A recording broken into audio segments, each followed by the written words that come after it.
नमस्कार दोस्तों।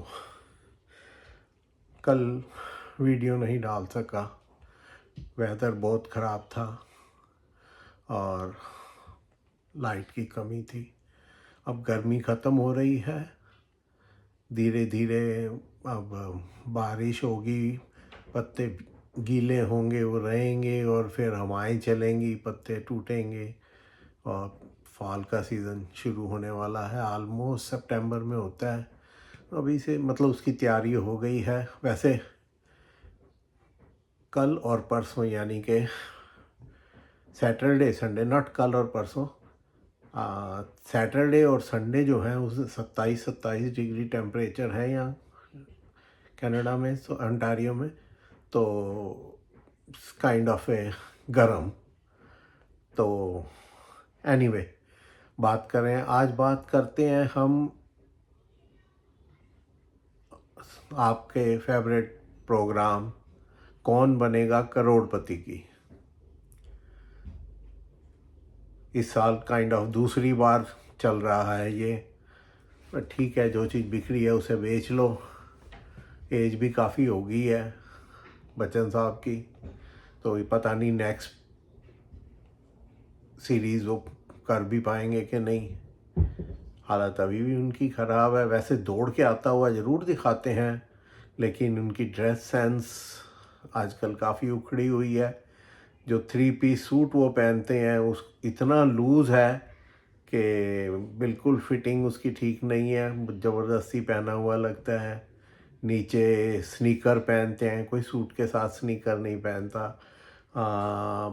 उसका उन्होंने बताया था कि उनके पैर में तकलीफ़ है। अरे यार, कुर्ता पजामा पहन के करो ना शो, पठानी सूट पहनो। क्या ज़रूरत है ऐसे कपड़े पहनने की? आपको अपने पे कॉन्फिडेंस है तो आपके कपड़े कुछ भी पहनो वही होता है। अब जैसे आप वैसे तो आप मतलब स्नीकर पहन रहे हो सूट के साथ, तो अगर आप कुर्ता पजामा पहन लो तो उसमें क्या इतराज़ है। लेकिन नहीं, चलो जैसी जिसकी सोच है। ये एक भाई ने हमें सिखाया और मुझे बहुत पसंद आया है ये डायलॉग, जैसी जिसकी सोच। तो बात करते हैं केबीसी यानी कौन बनेगा करोड़पति। ये सीरियल अमेरिका के who wants to be a millionaire की तर्ज पर बनाया गया है और इसका आजकल 18वां सीज़न चल रहा है। अमिताभ बच्चन ही मोस्ट ऑफ द टाइम इसको प्रेजेंट किया है। बीच बीच में दूसरे लोग भी थोड़ा बहुत आते रहे, लेकिन कोई ऐसा जमा नहीं, इसलिए इन्हीं को बार बार बुलाया जा रहा है। लेकिन ऐसी बात नहीं, और भी लोग इसको प्रेजेंट कर सकते हैं। बहुत लोग हैं जो ज्ञानी हैं या दिखते तो ज्ञानी हैं कम से कम, उनसे ये शो करवाया जा सकता है। मेरे ख्याल में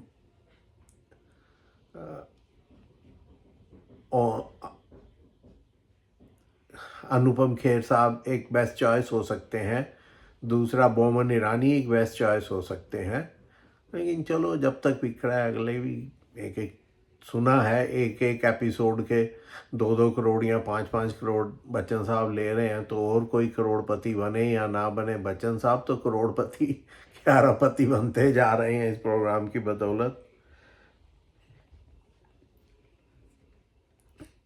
तो ये जुलाई 2000 में स्टार्ट हुआ था, कभी आता है कभी नहीं। इस साल दूसरी बार ही आ रहा है। नए साल जब हुआ था तब इन्होंने सिल्वर जुबली बोल दिया था, क्योंकि वो सेंचुरी की सिल्वर जुबली थी 25वीं, और अब फिर दोबारा आ गया है। तो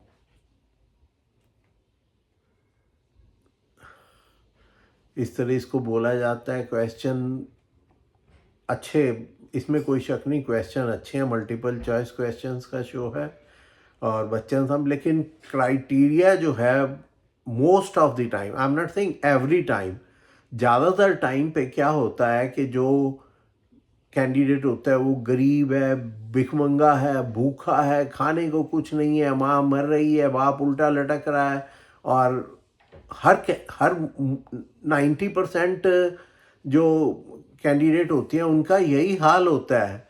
कोई कोई बीच में, जैसे आजकल जो लास्ट वो चल रहा है उसमें वो एक आर्मी ऑफिसर है, तो वो खाता पीता है और जीत भी अच्छा खासा चुका है, शायद करोड़पति भी बन जाए तो कह नहीं सकता, नेक्स्ट प्रोग्राम में आपको बताऊंगा।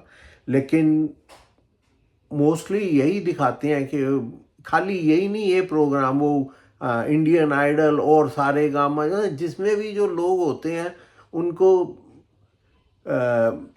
एक वो पवनदीप राजन इंडियन आइडल में है, वो भाई साहब कहते हैं कि वो कभी अपने गांव से बाहर निकले नहीं थे, उनका गांव जो है वो हिमाचल या उत्तराखंड में कहीं इतनी दूर है कि वहाँ बस भी नहीं आती, पैदल चल के काफ़ी दूर तक जाना पड़ता है, लेकिन वो हर तरह का इंस्ट्रूमेंट बजा लेते हैं, गिटार भी बजा लेते हैं, कीबोर्ड भी बजा लेते हैं, वायलिन भी बजा लेते हैं। अरे भाई, तुम्हारे गांव तक ये इंस्ट्रूमेंट कौन लेके गया था, कहाँ से सीख लिए तुमने? मतलब इतना झूठ क्यों बोला जाता है? अगर कोई खाते पीते घर का रह जाएगा तो उसकी, लेकिन शायद जो ये किसी की गरीबी बता के किसी को दुखी बता के टीआरपी ज़्यादा मिलती होगी, और तो मेरे को कोई कारण नहीं समझ आया कि ऐसा क्यों किया जाता है। अब बात करते हैं कि 18वां सीज़न चल रहा है और इनमें करीब 12 लोग आज तक करोड़पति बने हैं और बड़ा शोर मचता है करोड़पति, आहा। लेकिन जो बंदा भाई अब 1 करोड़ मिल जाएगा वो सपने देखने लगता है, लेकिन जब घर जाके वो अपना बैंक अकाउंट चेक करता है तो पता लगता है यार 60-65 लाख रुपए ही आए हैं, करोड़ तो नहीं आए। वो 30-35 लाख रुपया जो है वो इनकम टैक्स कट जाता है। ये बात भी नहीं बताई जाती, लेकिन ये एक दुनिया के ज़्यादातर देशों में जो इस जीती हुई रकम है, चाहे वो लॉटरी से जीती हो या ऐसे किसी गेम से जीती हो, इसे जीती हुई रकम ही कहा जाता है और उसके ऊपर काफ़ी टैक्स लगता है। थैंक्स गॉड हमारे कनाडा में नहीं लगता। अगर आपकी $1 मिलियन की लॉटरी निकली है तो आप $1 मिलियन जेब में डालते हो, उसके ऊपर कोई टैक्स नहीं लगता। आप कसिनो जाते हो, जितना मर्जी जीत लो, आपको उतने पैसे मिलेंगे, आपको उसके ऊपर टैक्स नहीं देना पड़ता। तो ये कनाडा की खासियत है। बाकी सब देशों में, चाहे अमेरिका है, मुझे याद है कि मैं अमेरिका में काम करता था, मैं डिट्रॉइट में मेरा क्लिनिक था, तो एक बंदी की 5 मिलियन की लॉटरी निकली और जब वो इंतज़ार करती रही, करीब 1 महीने बाद उसको पैसे मिले तो वो करीब 2.4 मिलियन थे, यानी कि आधे से भी कम मिले, बाकी सारा टैक्स में कट गया। और ऐसा ही होता है सब कंट्रीज़ में। तो ये भी बात लोगों को पता होनी चाहिए कि वो जीत कितना रहे हैं और उनको मिलेगा कितना। तो इस प्रोग्राम के डायरेक्टर हैं अरुण शाह कुमार और राहुल वर्मा। इसको अमिताभ जी प्रेजेंट करते हैं और मैंने जैसे पहले ही बताया कि ये जुलाई 2000 से स्टार्ट हुआ है। 12 लोग आज तक करोड़पति बने हैं। सबसे पहले हरीश वर्धन नथुआ, जो बॉम्बे के ही थे, उनको 1 करोड़ मिला था। फिर दूसरा अजीत कुमार बिहार से, बबीता ताड़े महाराष्ट्र से, सरोज राज बिहार से 1 करोड़, सुशील कुमार थे जो पहले जिनको 5 करोड़ का इनाम मिला था, वो भी बिहार से थे। राहत तस्लीम झारखंड से 1 करोड़, अनिल कुमार सिन्हा बिहार से 1 करोड़, मनोज कुमार रैना बॉम्बे से, सनमीत कौर बॉम्बे से 5 करोड़, जिनके पति को अभी कई फिल्मों में आपने देखा होगा, मैंने भी उनकी एक फिल्म का काफ़ी जिक्र किया था, अभी नाम नहीं याद आ रहा। एनीवे, नरूला ब्रदर्स दिल्ली के 7 करोड़, अनामिका मजूमदार झारखंड से 1 करोड़ और बिनीता जार असम से 1 करोड़। तो आप देख रहे हैं ज़्यादा मोर्चा बिहार वालों ने मारा है। सेकंड नंबर पर महाराष्ट्र के लोग रहे हैं और एक आधा दिल्ली वालों का भी है और झारखंड वालों के भी हैं 1-2, लेकिन सबसे बड़ा मोर्चा बिहार वालों ने मारा है। तो मैं बिहारी नहीं हूँ, लेकिन ये बिहारियों की एक कहावत आपको सुना देता हूँ, एक बिहारी सब पर भारी। तो इसका वैसे इससे कोई नहीं, लेकिन हाँ देखो, बिहार में ना कोई इंडस्ट्री में, खान सर का लेक्चर सुन रहा था उस दिन, ना तो कह रहे हैं कि बिहार में ना कोई इंडस्ट्री है, और खेती की ज़मीन है तो वो भी छोटे छोटे बट डिवाइड हो के छोटे छोटे खेत रह गए हैं। घर का खर्चा ही उससे मुश्किल से चल पाता है, तो फिर लोग क्या करते हैं, उनके पास एक ही सपना, एक ही दिखता है कि आईएएस की तैयारी करो, आईएएस बनो। सबसे ज़्यादा एडमिनिस्ट्रेटिव सर्विसेज में बिहारी लोग हैं, वो लोग पढ़ने में बहुत होशियार होते हैं। दोस्तों, आगे बढ़ूं उससे पहले मैं एक बात कहूं कि मेरे चैनल को लाइक करें, सब्सक्राइब करें और कमेंट भी करें। आपका कुछ नहीं जाता, पर हमें उससे सहायता मिलती है। तो प्लीज़ लाइक करें, सब्सक्राइब करें, और हो सके तो कमेंट भी करें। हमें बताएं हमारे में क्या कमी है, आप क्या देखना चाहते हैं। वैसे यूट्यूब ने मेरा चैनल अब यूट्यूब ने हिंट देना शुरू कर दिया है कि क्या बनाया जाए, लेकिन आप लोगों का असली तो आप हैं जिनके लिए हम काम करते हैं, यूट्यूब के लिए नहीं। तो आप बताइए कि आप क्या देखना चाहते हैं। तो बात कर रहे थे हम कौन बनेगा करोड़पति की, जो जिसे बच्चन साहब मोस्टली प्रेजेंट करते हैं। एक बार पूरा सीज़न शाहरुख खान ने भी किया था, बीच बीच में एक दो तीन बार ऐसा हुआ है कि बच्चन बीमार हो गए और उनकी जगह किसी किसी को लाना पड़ा, तो दो तीन एपिसोड के लिए। बट मोस्टली ये बच्चन साहब का ही शो है। और ऐसा नहीं है कि बच्चन साहब बहुत ज्ञानी है, ये तो पीछे एक पूरी टीम होती है जो क्वेश्चन तैयार करती है, आंसर तैयार करती है।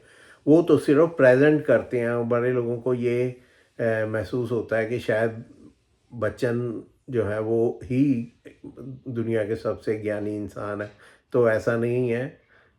वो तो सिर्फ एक्टर हैं, उन ये भी एक बात ध्यान में रखनी चाहिए। और मेरी एक अपना विचार है कि बच्चन साहब को ड्रेस सेंस चेंज करनी चाहिए। ऐसे झोला टाइप सूट पहनने से अच्छा है कुर्ता पजामा पहने, अगर शरीर नहीं अलाउ करता। उम्र बढ़ गई है, हर एक बात है, 88 साल शायद उनकी एज है, या 86 साल। अगर कुर्ता पजामा पहने या पठानी सूट पहने तो बहुत अच्छे लगेंगे, इसमें कोई शक नहीं। हमारे इंडिया की ड्रेसिंग बहुत अच्छी हैं, लेकिन इतना और नीचे स्नीकर्स पहनना, जब आपके पैर नहीं सहन करते तो आप स्नीकर क्यों पहनते हैं। मैं लेस वाले शूज़ नहीं पहनता, क्योंकि मुझसे झुक के तस्में लेसिस जो हैं वो बांधे नहीं जाते। तो जैसा शरीर करे वैसा, लेकिन अगर सूट पहनो तो साथ में शूज़ ही पहने जाते हैं, स्नीकर्स नहीं। और जो थर्ड पीस होता है, जो जैकेट अंदर कोट के होती है, वो बिल्कुल टाइट होती है, इतनी लूज़ नहीं। तो एनीवे, बच्चन साहब की बात बच्चन साहब जाने, लोग शिकायत नहीं करते और वो जैसा उनका दिल करता है करते हैं। और अ, भगवान करे लोग करोड़पति बनते रहें, इसी बहाने कि वहाँ जाना है पढ़ाई करें। ये एक बहुत अच्छा अ, उनके लिए ऑब्जेक्टिव है कि हमें, चलो उसके नाम से ही लोग स्टडी करें, अखबार पढ़ें, न्यूज़ देखें। क्योंकि असली बात तो ज्ञान है। मतलब 100 बातों की एक बात कि आपकी नॉलेज, आपका ज्ञान जो है वही आपके साथ आता है। इनाम जीतो ना जीतो, कितने लेवल तक जीतो, ये बात नहीं, लेकिन आग और भी लाइफ में जो आपने ज्ञान अर्जित किया है वो आपका कई जगह काम आता है। और इसलिए स्टडी करते रहें, न्यूज़ देखते रहें, अखबार पढ़ते रहें, आपको कहीं ना कहीं काम आ जाएगा। और हो सकता है कि ऐसे और शोज़ भी शुरू हों। मैं एक दिन पंजाबी चैनल्स देख रहा था, तो वहाँ पंजाबी में भी ऐसा कोई शो होता है। तो उम, उम, ऐसा हो सकता है कि दूसरी लैंग्वेजेस में भी ऐसे शो चलते हों, और अगर करोड़पति नहीं तो लखपति तो बन ही जाते होंगे लोग। इंडिया में लखपति भी अभी भी लाख रुपए की वैल्यू है। अगर दिल्ली बॉम्बे जैसे शहरों को छोड़ दिया जाए तो छोटे इलाकों में 5-10 लाख में अच्छा खासा घर मिल जाता है। दिल्ली और मुंबई की बात ज़रा अलग है। तो मेरा आपसे अनुरोध है, कौन बनेगा करोड़पति देखते रहें, और उसके लिए आपको बेचारा दिखाने की ज़रूरत नहीं है। आप अपने ज्ञान से अपने को समृद्ध बताइए, ना कि किसी कहानी सुना के कि मेरा बाप उल्टा लटक रहा है, मेरी माँ मर रही है, घर में खाने को नहीं है, पता नहीं पैसे मांग के मैं आया हूँ। यार ऐसी बातें नहीं होनी चाहिए। खैर एनीवे, जो जिसकी जैसी जिसकी सोच। मुझे इजाज़त दीजिए, किसी और प्रोग्राम में आपसे फिर मुलाकात होगी। नमस्कार।